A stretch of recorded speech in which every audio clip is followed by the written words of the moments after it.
An Interstate 5 bridge over a river collapsed north of Seattle Thursday evening, dumping 2 vehicles into the water and sparking a rescue effort by boats and divers as 3 injured people were pulled from the chilly waterway. Authorities said it appeared nobody was killed in the bridge failure that raised the question about the safety of aging spans and cut off the main route between Seattle and Canada. "We don't think anyone else went into the water," said Marcus Deyerin, a spokesman for the Northwest Washington Incident Management Team. "At this point we're optimistic." A man and a woman were reported in stable condition with non-life-threatening injuries in the emergency room at Skagit Valley Hospital, hospital spokeswoman Kari Ranten said.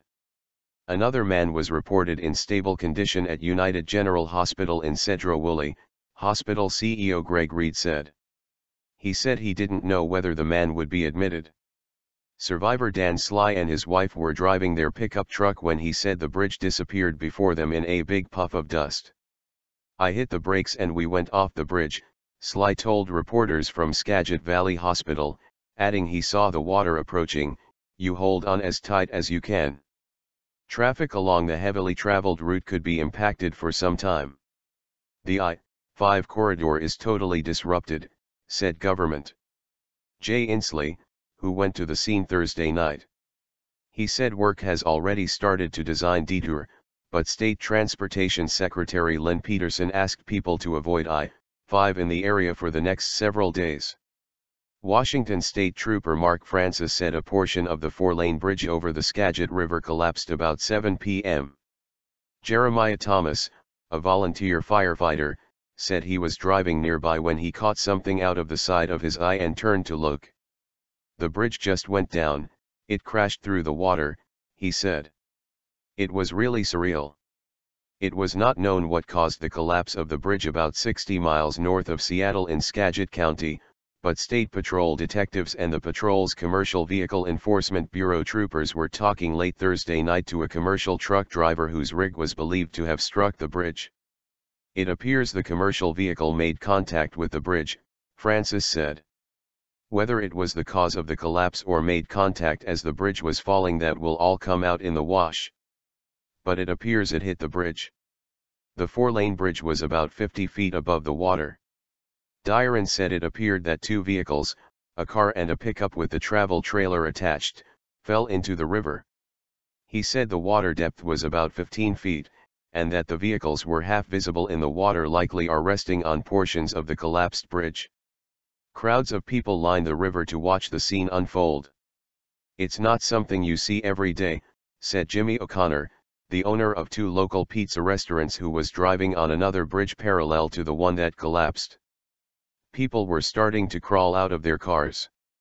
He said he and his girlfriend were about 400 yards away on the Burlington Bridge when they heard just a loud bang. "Then we looked over and saw the bridge was down in the water," he said. He pulled over and saw 3 vehicles in the water, including a camping trailer that landed upside down, he said.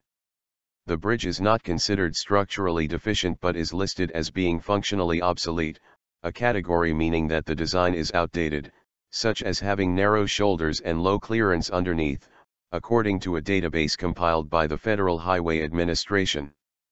The bridge was built in 1955 and has a sufficiency rating of 57.4 out of 100, according to federal records.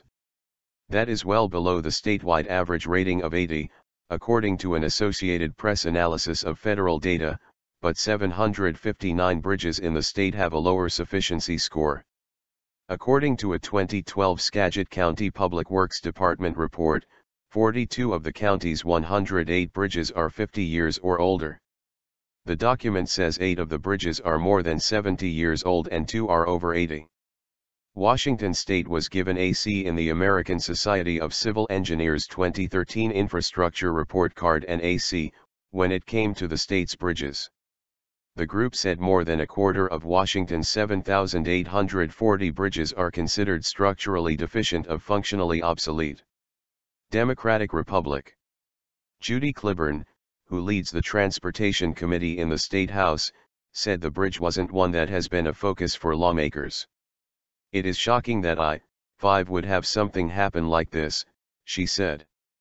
Cliburn said the collapse will call attention to the issues facing bridges, especially the old bridge over the Columbia River that connects Vancouver and Portland, Oregon.